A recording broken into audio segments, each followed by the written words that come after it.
श्री स्वामी समर्थ. नमस्कार मंडळी. तर मंडळी, आजच्या व्हिडिओमध्ये लग्नासंदर्भात आपण एक प्रभावी आणि खूप असा चमत्कारी उपाय पाहणार आहोत. येत्या 18 मार्चला म्हणजेच मंगळवारी आलेली आहे दर्श अमावस्या. तर या अमावस्येच्या दिवशी आपल्याला हा उपाय आवर्जून करायचा आहे.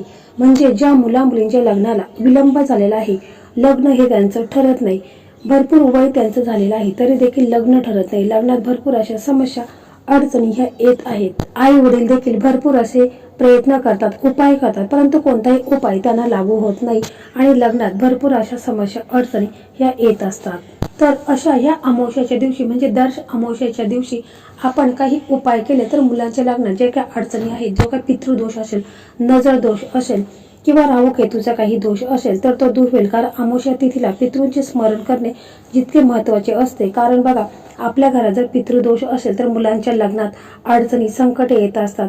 घरामध्ये जरी मुलांचे लग्न जमलेले असेल किंवा लग्न झालेले असेल तरी त्यांना संतती होत नाही.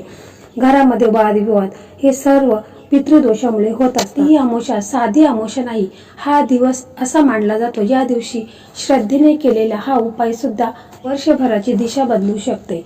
अमावस्येला पितृपूजन आणि देवपूजन हे केलेच पाहिजे. अमावस्येला आपण लक्ष्मीपूजन करतो, म्हणजेच हा दिवस किती शुभ आहे. तुमच्या आयुष्यात जर लग्नात अडथळे अडचणी येत असेल याचा अर्थ ऊर्जा आणि वातावरणाचा सुद्धा संबंध असतो. हिंदू धर्मात अमावस्या आणि पौर्णिमेला विशेष महत्त्व दिले आहे. अमावस्या म्हणजे पूर्ण अंधाराची रात्र, पण या अंधाराच्या रात्रीमध्ये एक गोड शक्ती दडलेली असते.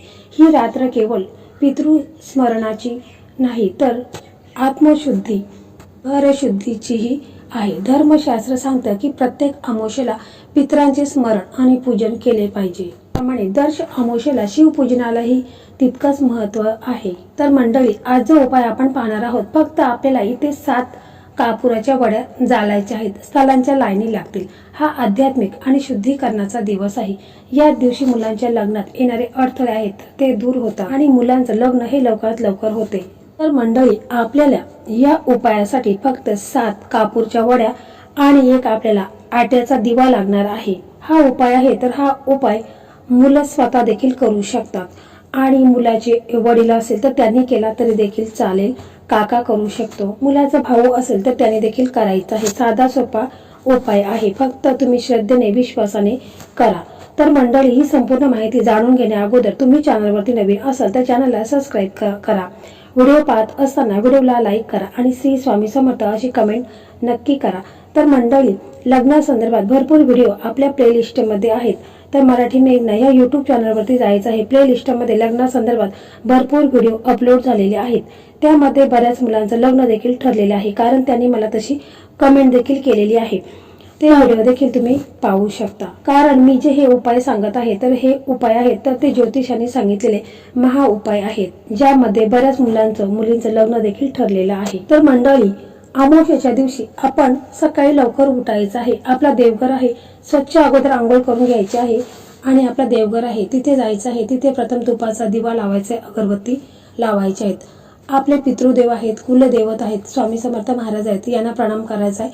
मुलांच्या लग्नात ज्या काही अडचणी समस्या येत आहेत तर त्या तुम्हाला बोलायच्या आहेत की माझ्या मुलांच्या कुंडलीमध्ये जे काही ग्रहदोष आहे, नजर दोष आहे तर ते दूर व्हावेत, असं तुम्हाला मनापासून बोलायचं आहे, हात जोडायचे आहेत आणि प्रार्थना करायची आहे. त्याच्यानंतर हा उपाय मुलाचे वडील करत असेल किंवा मुलगा स्वतः करत असेल तर अतिशय उत्तमच आहे. मग आपण एक तांब्याचा लोटा घ्यायचा आहे, त्याच्यामध्ये शुद्ध पाणी घ्यायचं आहे, थोडं गंगाजल टाकायचं आहे, लाल चंदन आहे तो थोडासा टाकायचा आहे, थोडासा गुळ किंवा खडीसाखर दोन्हीपैकी काहीतरी त्याच्यामध्ये टाकायचं आहे आणि पूर्व दिशेला तोंड करायचं आहे आणि सूर्यदेवाला अर्घ द्यायचा आहे. अर्घ देता वेळेस ओम आदित्याय नमः किंवा सूर्यदेवाय नमः अशा प्रकारे तुम्हाला सूर्यदेवांची जी नावं तुम्हाला येत असेल ते तुम्हाला बोलायचे आहेत आणि सूर्यदेवांना अर्घ द्यायचा आहे. त्याच्यानंतर आपल्याला एक पूजेचं ताट घ्यायचं आहे आणि त्याच्यानंतर आपल्याला आट्याचा दिवा बनवायचा आहे. म्हणजे काय करायचं आहे की तुमच्याकडे जो पीठ असेल, कणिक असेल, जर गव्हाचा कणिक असेल तर त्याच्यामध्ये आपल्याला मीठ टाकायचं नाही, चिमूटभर हळद टाकायची आहे आणि त्याचा आपल्याला एक दिवा बनवायचा आहे, आट्याचा दिवा बनवायचा आहे. आणि तो दिवा बनवून झाल्यानंतर आपण देवघरासमोर एक पूजेचं ताट घ्यायचं आहे, 7 कापूरच्या वड्या घ्यायच्या आहेत. परंतु कापूर तुम्हाला भीमसेनीच घ्यायचा आहे, कारण तो ओरिजिनल कापूर असतो, म्हणून भीमसेन कापूरच्या तुम्हाला 7 वड्या घ्यायच्या आहेत. तुम्हाला एक लाल फुलांचा हार घ्यायचा आहे. म्हणजे तो लाल फुलांचा हार तुम्ही गुलाबाचा फुलांचा घेतला तरी देखील चालेल. तुम्हाला लाल फुलांचाच हार घ्यायचा आहे. त्याला थोडंसं तुम्हाला अत्तर लावायचं आहे. त्याच्यानंतर तुम्हाला 2 बुंदीचे लाडू घ्यायचे आहेत किंवा जर तुम्हाला जमेल ते लाडू तुम्ही घेऊ शकता, परंतु बुंदीचे लाडू घेतले तर अतिशय उत्तम. त्याच्यानंतर जर मुले तुमची घरात असतील तर जो दिवा आपण घेतलेला आहे त्याच्यामध्ये तुम्हाला तेल टाकायचं आहे, चमेलीचं तेल टाकायचं आहे आणि त्याच्यामध्ये कापूर 7 कापूरच्या वड्या टाकायच्या आहेत आणि तुम्हाला लांब वात टाकायची आहे. त्याच्यानंतर तुमची मुलं जर घरात असतील तर तुम्हाला त्यांना बसवायचं आहे. एक पाट घ्यायचा आहे, त्याच्यावरती त्यांना बसवायचं आहे. त्यांचा तोंड उत्तरेला होईल अशा पद्धतीने तुम्हाला त्यांना दक्षिण दिशेला बसायला सांगायचं आहे. आणि मग हा जो दिवा आहे म्हणजे कणकेचा दिवा आपण बनवलेला आहे तो मुलांच्या वरून तुम्हाला 7 वेळा उतरून घ्यायचा आहे. म्हणजे डोक्यापासून पायापर्यंत तुम्हाला 7 वेळा उतरून घ्यायचा आहे. घड्याळाच्या उलट्या दिशेने. मुलगा मुलगी असेल दोघांसाठी असंच करायचं आहे.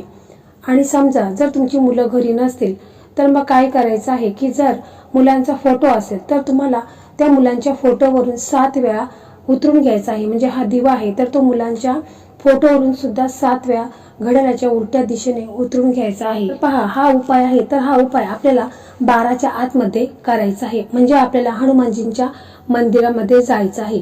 12च्या आतमध्ये हा उपाय करायचा आहे. जर तुम्हाला तेवढा वेळ नसेल तर मग तुम्ही संध्याकाळी देखील उपाय केला तरी देखील चालेल.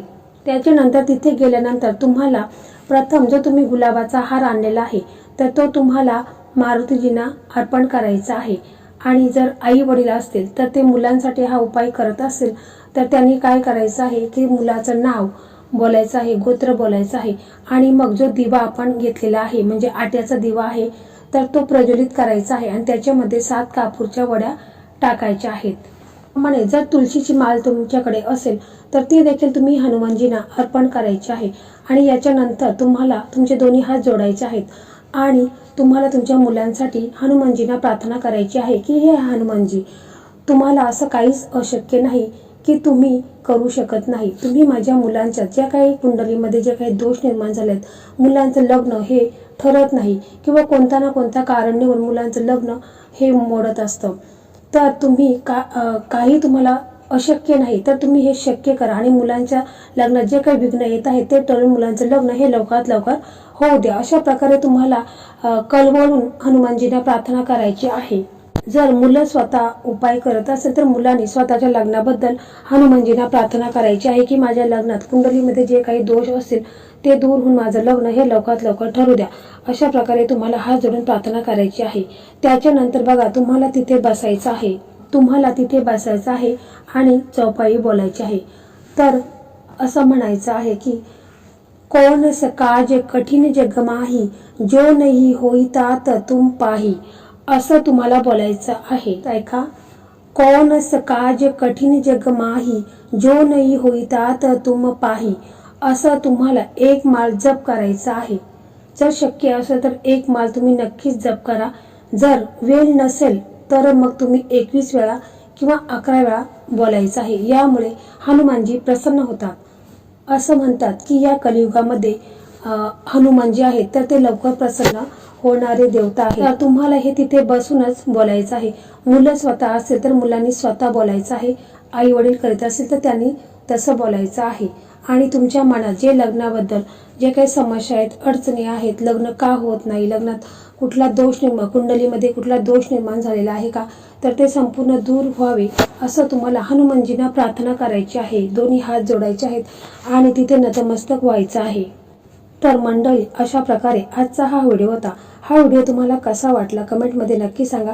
आणि इतर तुमचे मित्र मैत्रिणी असतील त्यांचं लग्न ठरत नाही त्यांना देखील शेअर करा, कारण त्यामुळे त्यांचं देखील लग्न हे लवकरात लवकर ठरेल. श्री स्वामी समर्थ. जय जय स्वामी समर्थ.